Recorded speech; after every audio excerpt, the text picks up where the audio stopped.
Assalamualaikum warahmatullahi wabarakatuh. Selamat pagi anak-anak. Bagaimana kabar kalian? Semoga tetap sehat dan bahagia ya. Nah, untuk saat ini kita belum dapat bertatap muka seperti sekolah SD dan SMP di Kabupaten Demak ya, karena untuk SMA itu masih mengikuti provinsi, belum diperbolehkan untuk bertatap muka terbatas.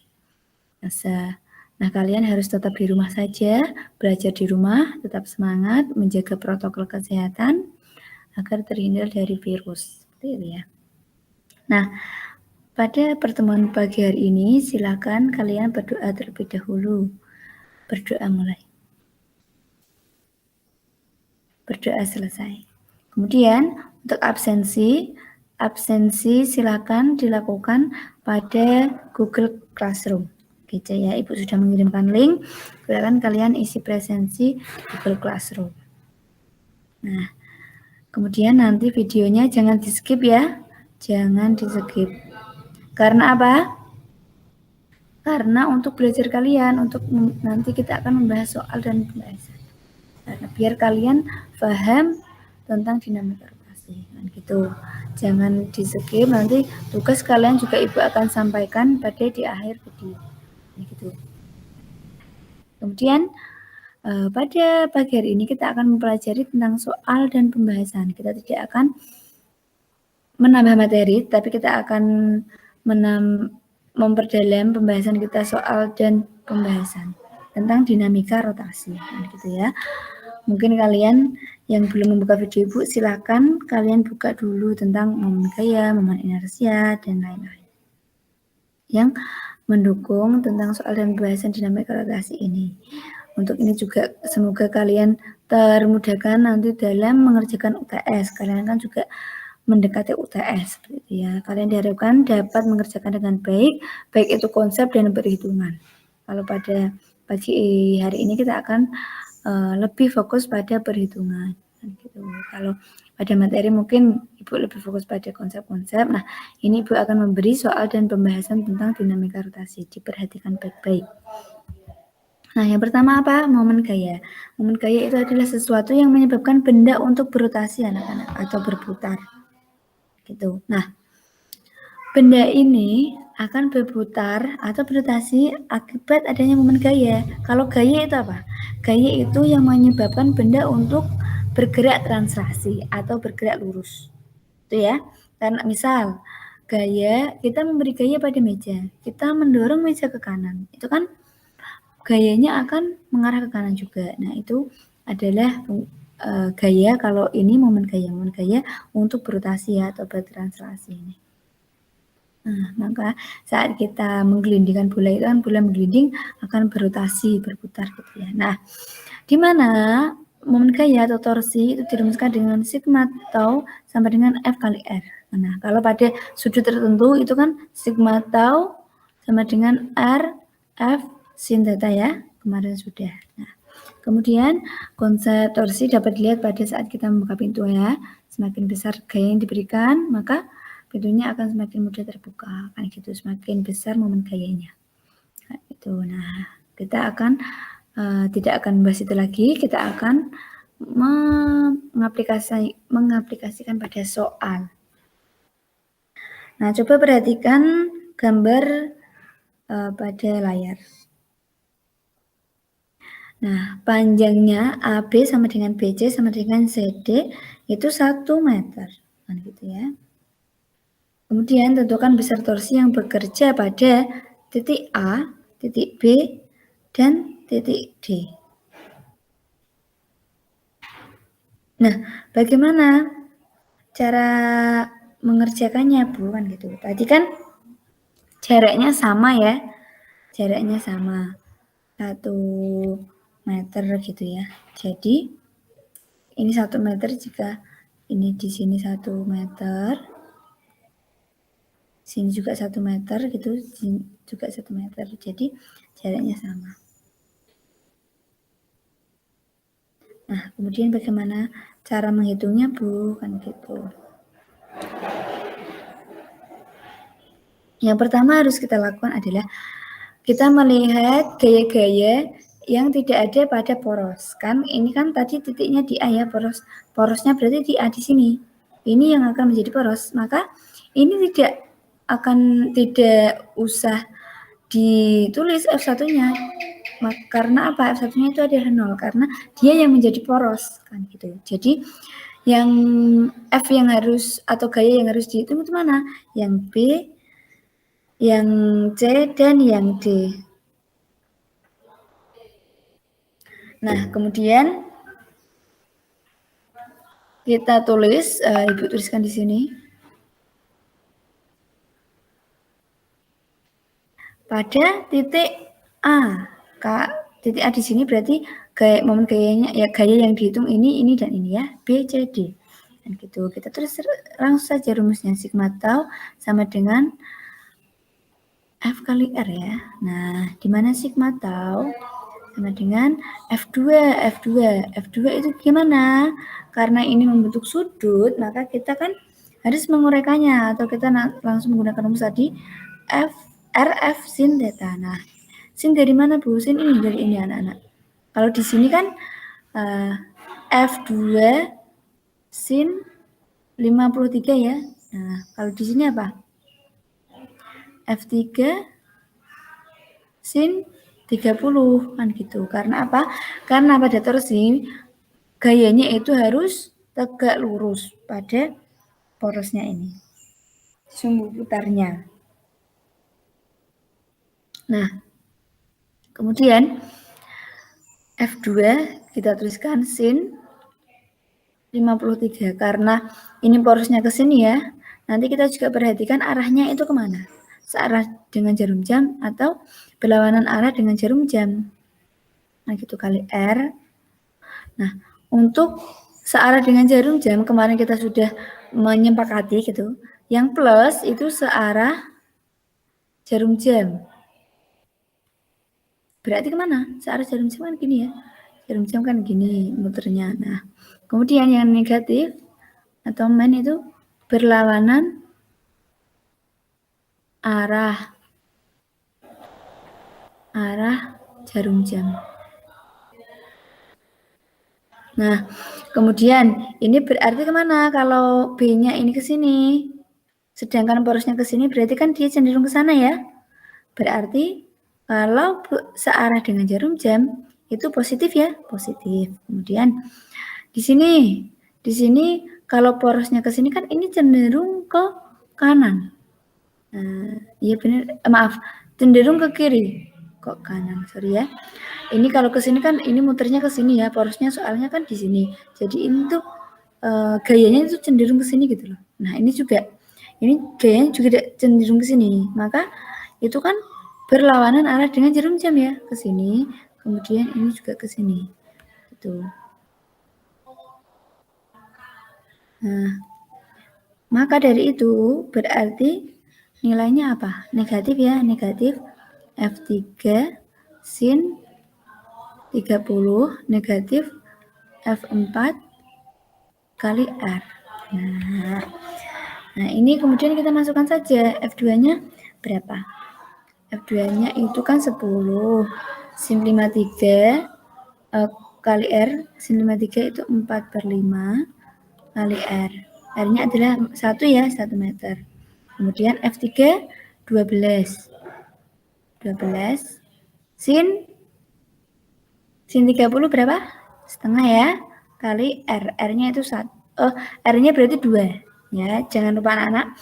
R itu kan dihitung dari poros terhadap gaya. Kalau gaya yang di sini ini kan 1 meter, ini juga 1 meter, ini 1 meter. Maka dijumlahkan ya, ini ke sini berarti kan 2 meter. Kalau B ke sini 1 meter, kalau D nanti ke sini 3 meter, gitu ya. Paham ya? Nah, 2 men. F4 berapa? 6. R-nya berapa berarti? 3 ya? Nah, oke. Dari sini kita bisa menghitung 2 kali 4, 8. Negatif. Bisa dicoret. Coret 2-nya 12. Negatif 6 kali 3 berapa? 18 ya. Nah, kita dapatkan ini berarti negatif 22. Nah, berarti negatif itu bukan menandakan jumlahnya, namun negatif itu adalah arahnya. Berarti berlawanan. Manan jarum jam. Arah jarum jam. Jam ya. Oke, kemudian kita menghitung yang B. Tuh, sama dengan itu, sigma tau sama dengan F kali R ya.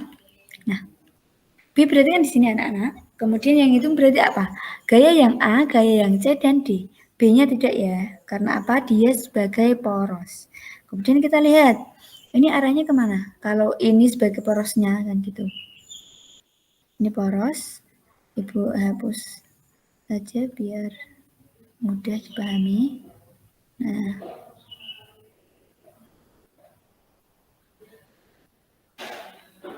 ini adalah poros anak-anak. Nah, ini porosnya. Kalau ke sini, dia cenderung memutar kemana? Ke sini ya. Kalau porosnya ke sini. Kalau di sini, dia cenderung kemana? Ke sana ya. Berlawanan. Nah, kalau sini juga ke sana. Berlawanan arah jarum jam. Dia tadi berlawanan seperti ini. Nah, berarti ini juga berlawanan ya anak-anak. Berlawanan. Karena apa? Arah jarum jam kan seperti ini. Berlawanan.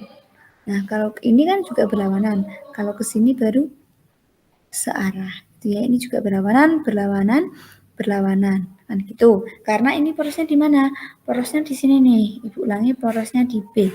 Kalau ini cenderung ke sini berarti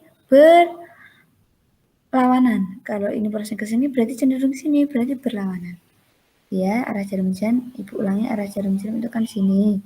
Bener ya. Nah, ini. Ini kan ke sini ya. Arah jarum jam. Nah, kalau ke sini berarti ini. Ini kan berarti berlawanan. Kemudian F1 kalau berlawanan itu tandanya apa tadi? Min.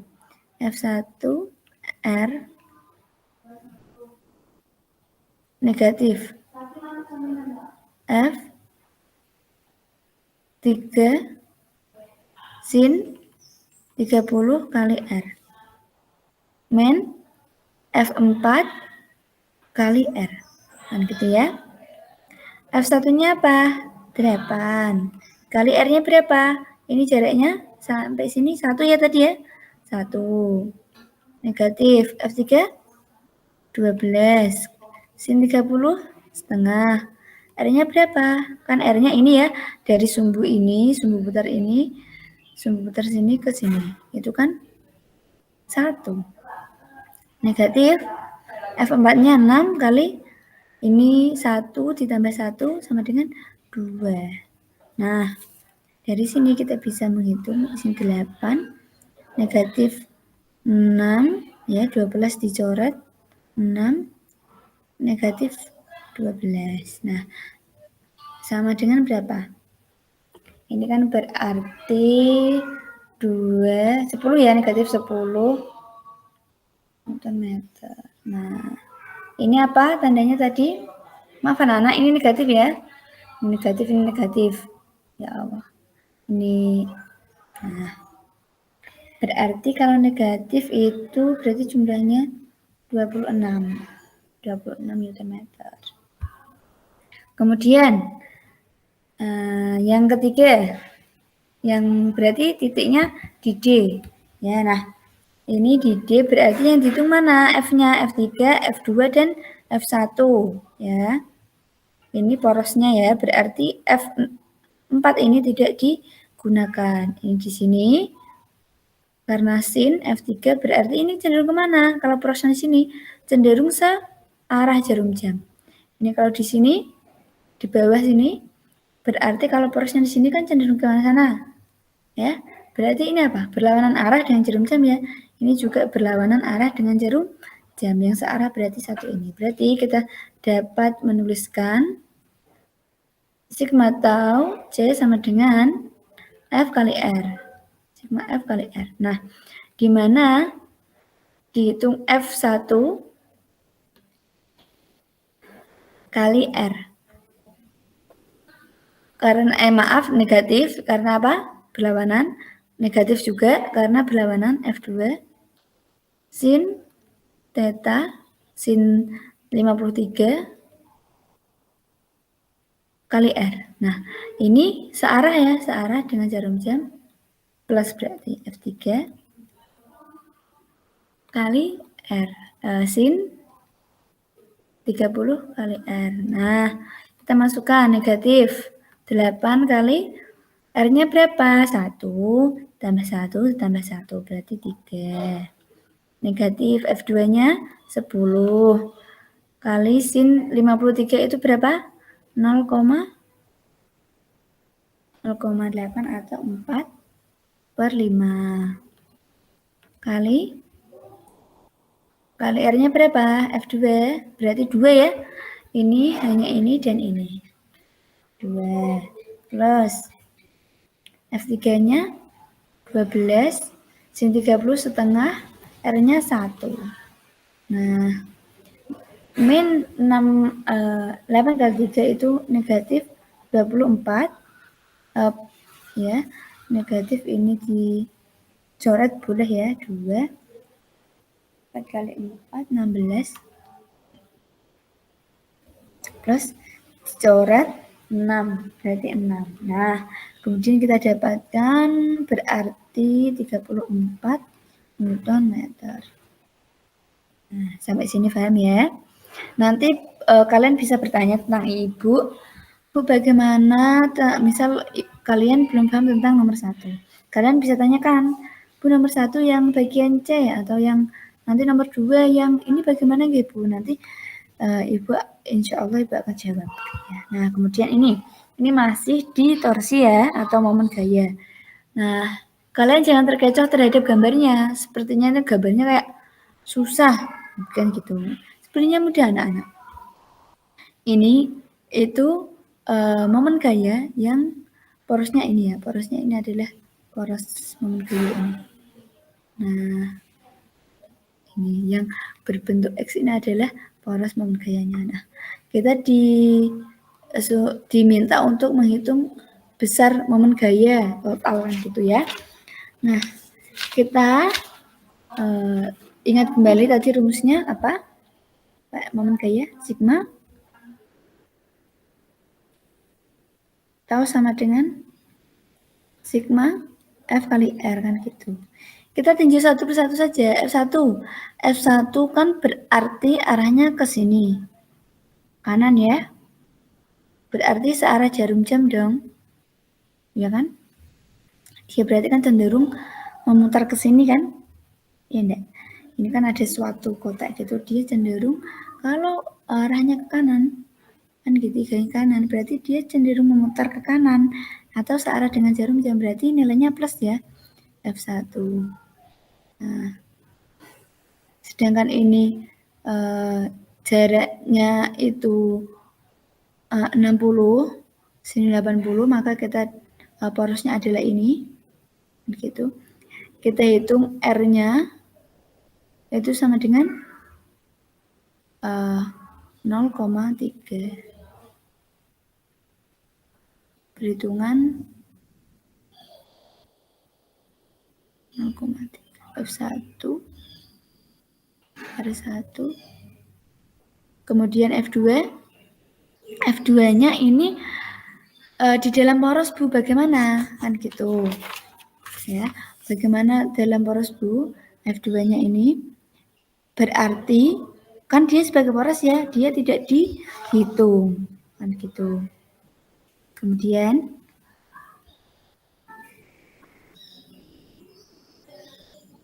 Kemudian ke F3 ini berarti kan dia cenderung ke sana ya anak-anak. Kalau ini kan dia cenderung muternya berlawanan arah jarum jam. Kan berarti dia negatif. Ibu tulis saja, ini karena dia berada pada sumbu putar gitu, maka jaraknya kan R sama dengan 0 ya, maka nanti hasilnya juga 0, ini berarti diabaikan, kan gitu. Ya. Nah, kemudian ini kan ditulis langsung F3. Berarti kalau F3 itu berlawanan arah F3 kali R3. Nah, gitu. Kemudian R-nya itu sama ya. Kemudian F4 itu arahnya cenderung kemana? Berlawanan arah jarum jam ya. Nah, ini yang searah. Yang F1 tadi searah, ini berlawanan juga. 4 R4. Nah, bagaimana mencari R-nya, Bu? R-nya ini dilihat. Kalau ini 60 cm, gitu. Sedangkan kita ketahui ini adalah F-nya itu N, maka 60 cm dijadikan meter berapa? 0,6. Nah, sedangkan ini porosnya kan di sini, di titik sini, maka jaraknya kan ini ya. Jaraknya kan ini. Berarti itu 0,3 ya. Nah, sehingga tadi tegak lurus, gitu. Berarti yang dihitung adalah jarak ini. Jarak ininya ini adalah persegi sama sisi, gitu ya. Maka ini juga 0,3. Nah, berhubung maaf Ibu salah, bukan segala sama sisi, karena ini tegak lurus dengan 0,3 ini jaraknya, maka F1 R1-nya juga 0,3. F1-nya berapa? 10 kali 0,3 men. F3-nya berapa? F3-nya 20 dikali. Nah, ini jaraknya menggunakan jarak yang ini ya. Yang tegak lurus. Yang tegak lurus. Maaf, ini menggunakan yang ini ya anak-anak. Ini kan yang tegak lurus ini yang F1. Salah. Ini yang F1 kan yang tegak lurus ini, maka kita menggunakan jarak yang ini. Jarak yang ini 0,3. Ya, karena ini yang 60. Ibu ulangi ya.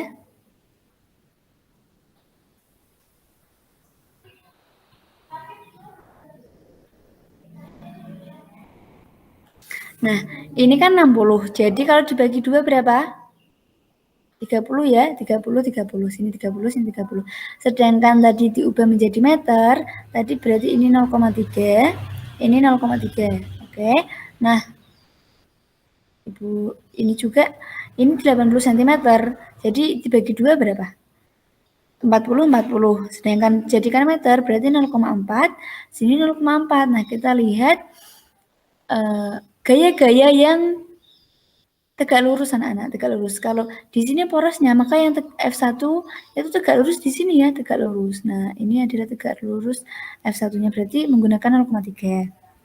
Tadi Ibu agak lupa, makanya Ibu ulangi lagi. Nah, kemudian F2-nya tadi kan 0 karena ini berada pada porosnya ini, R-nya sama dengan 0 kan gitu. Kemudian F2, F3 ini kan yang tegak lurus mana? Ini ya. F3 tegak lurus dengan ini, maka yang digunakan 0,4 kan gitu ya, 0,4.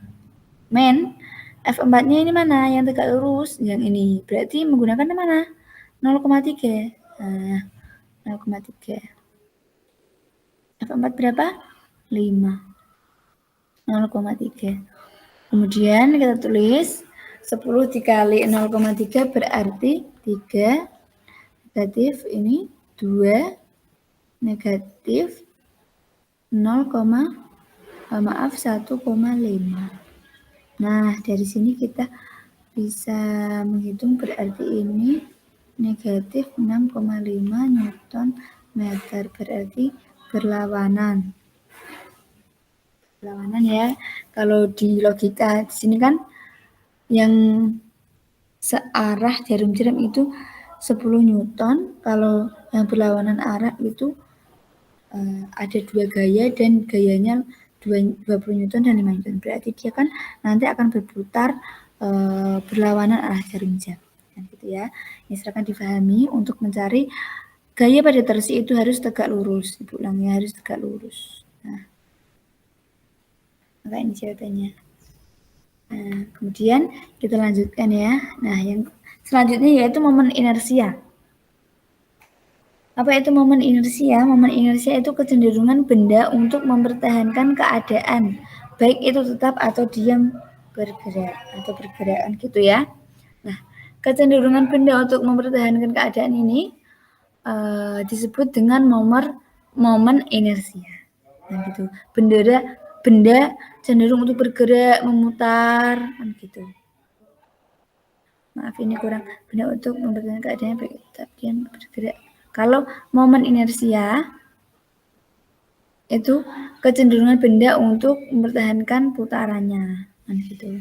Kalau berputar dia cenderung untuk berputar terus, ya. Kemudian di sini ada dua partikel dan kontinu, di mana partikel itu sigma I sama dengan mr kuadrat, kemudian pada kontinu itu menggunakan integral anak-anak. Kalian bisa membuka lagi video ibu yang pertemuan pertama. Nah, kemudian konsep torsi dapat dilihat pada saat kita, maaf ini salah. Ini tadi pada torsi kok momen gaya. Ya, kemudian diskrit. Nah, diskrit atau partikel ya.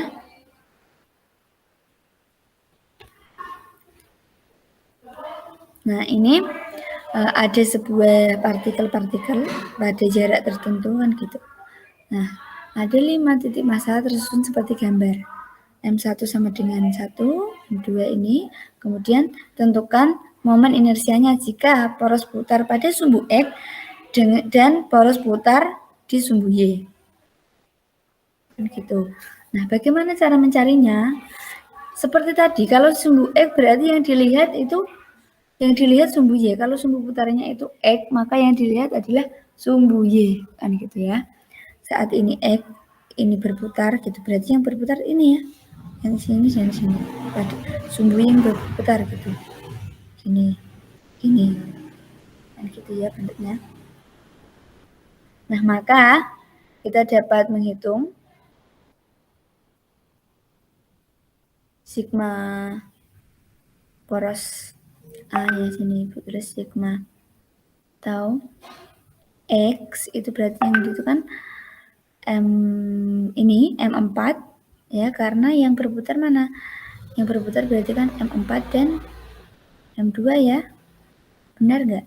Karena ini dan ini M1, M3 dan 5. Ini kan dia berada pada sumbu, maka dia tidak dihitung. Hitung M2 di mana rumusnya tadi I sama dengan maaf Ibu masih keingat torsi saja. I sama dengan mr kuadrat. Nah, ini ya rumusnya. Maka M2 kali R2 kuadrat plus M4 kali R4 kuadrat. Nah, sini dapat dimasukkan M2-nya berapa? 2 kg. Maka jaraknya berapa? Jaraknya itu tadi gimana yang tegak lurus ya? Maka 1 meter ini. Maaf, jaraknya tidak tegak lurus sana. Jaraknya berarti kan ini sumbu X, ini jaraknya kan 1 meter. Ibu masih terngiang-ngiang pada torsi ya. Ini adalah I, bukan torsi. Iya, momen inersia ya Allah.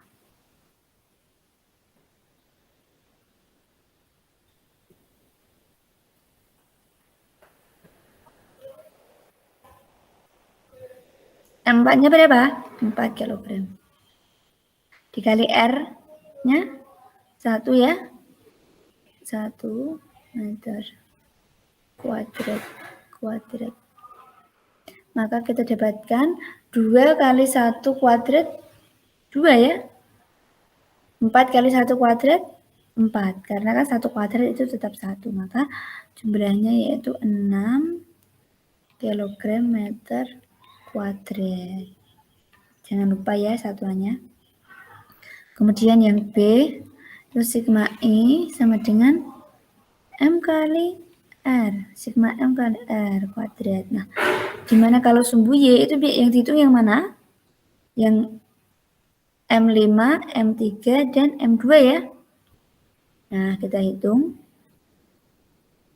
M2 R2 kuadrat plus M3 R3 kuadrat. Maaf, ya betul. M5 R 5 kuadrat. Nah, kita masukkan M2-nya berapa? 2 kilogram. R-nya 1, ini plus 3 kilogram, M3 kali 1 pangkat 2 kuadrat. Nah, kemudian M-nya, ini M-nya 4 ya, 4, jaraknya 1 kuadrat. Nah, kita dapatkan nih, 1 kuadrat tadi kan 1 ya, jadi 2 kali 1, 2, plus 3 kali 1, 3, plus 4 kali 1, 4. Nah, ini dapatkan 3, 5, 9 Newton meter. Oke. Oh, ini 5 ya anak-anak, M5-nya 5. Berarti ini 5, ini 10. 10.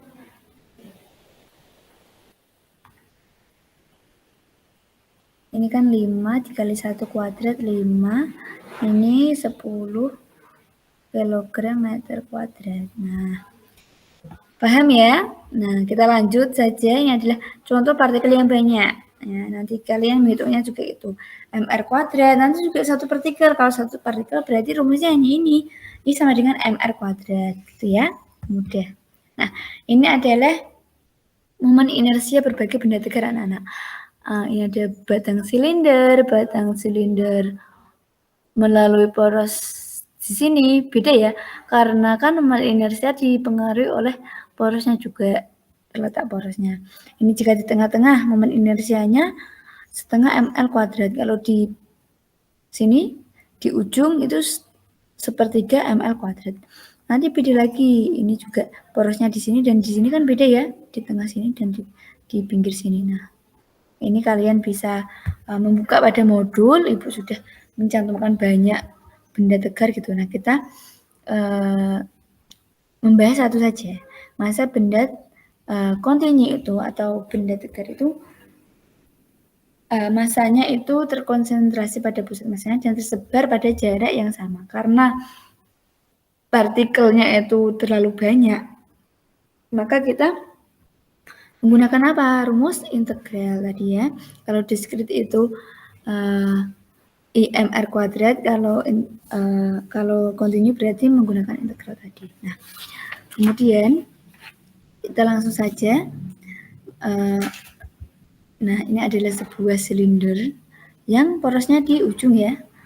Batang silinder gitu, batang yang porosnya di ujung. Nah, kemudian kita dapat menguraikannya kalau ini Ibu namakan masanya M gitu, dan ini panjangnya adalah L, gitu ya.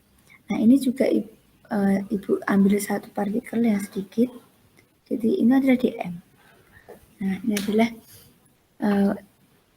yang terdiri partikel dm, gitu. Nah, Ibu bisa ini jarak antara poros dan dm ini adalah dr, gitu ya. Atau Ibu tuliskan seperti ini. Nah, maka kita menggunakan rumus momen inersia yang kontinu gitu.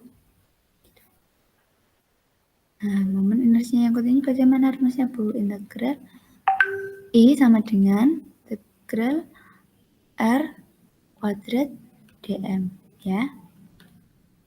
Kalian bisa buka modul atau video Ibu yang pertama, itu juga sama membahas tentang ini. Jika kalian sudah membukanya dan sudah paham, boleh kalian skip bagian yang ini ya, yang kontinu ini.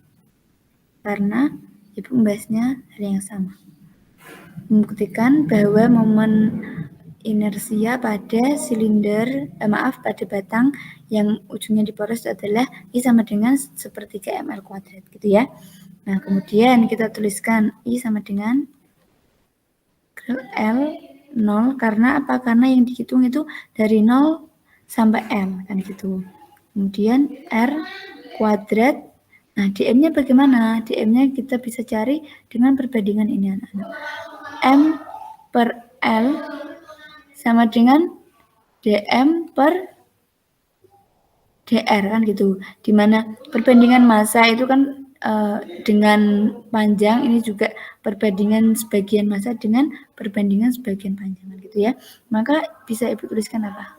dm sama dengan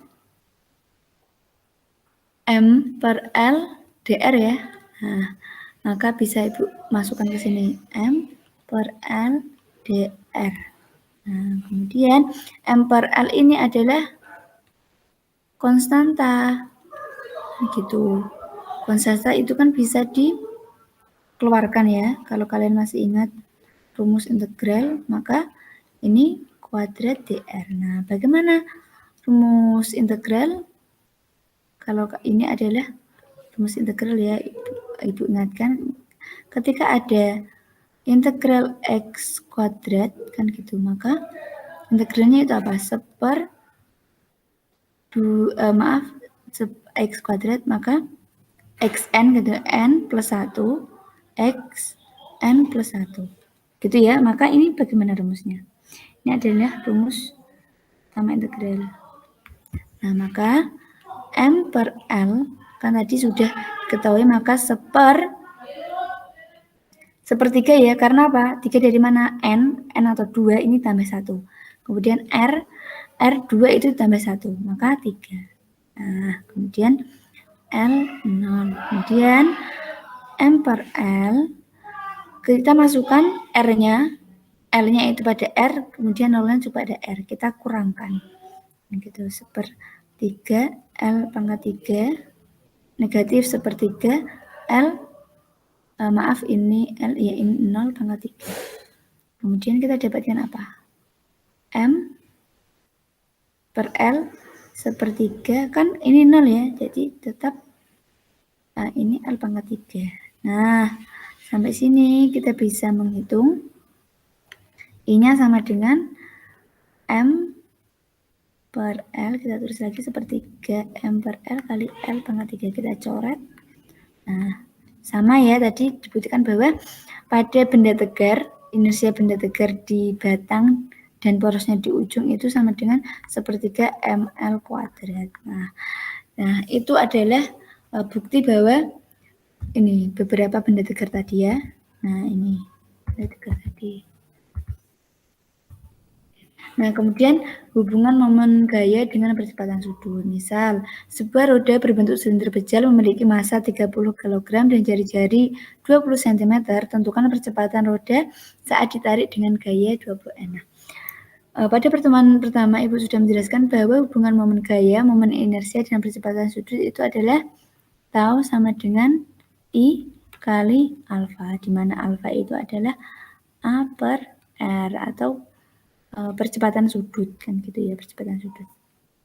Kemudian kita bisa menuliskan langsung dengan rumusnya tau sama dengan I alfa, di mana I-nya, I pada silinder pejal itu adalah setengah mr kuadrat kan gitu. Dari mana Bu? Ya tadi dari beberapa momen inersia benda tegar.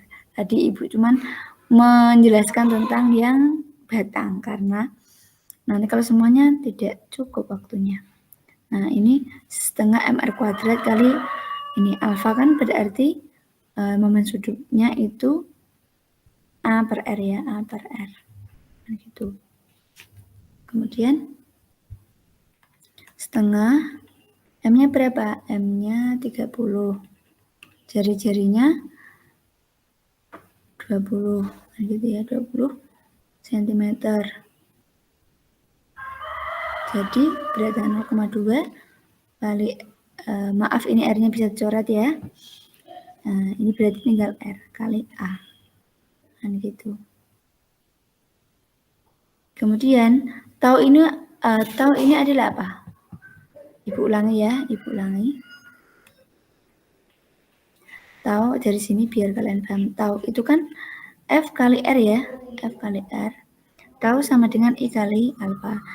Tau sama dengan F kali R, kan gitu. Nah, I pada silinder bejal setengah mr kuadrat kali alfa itu A per R, kan gitu. Maka kita dapat mencoret R-nya ya, ini dicoret dengan ini. kan masih 1, ini dicoret dengan ini. Nah, F sama dengan setengah MA. Dan gitu. Sedangkan F tadi yang diketahui masanya 30 dan jari-jarinya 20 dengan gaya adalah 20, maka kita tulis gayanya 20. Setengah M-nya tadi 0,2. Nah, gitu sama di A. Nah, dikali misal 40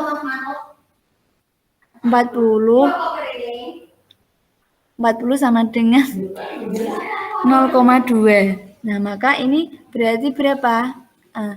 40 dibagi 0,2 berarti 800 ya. 800.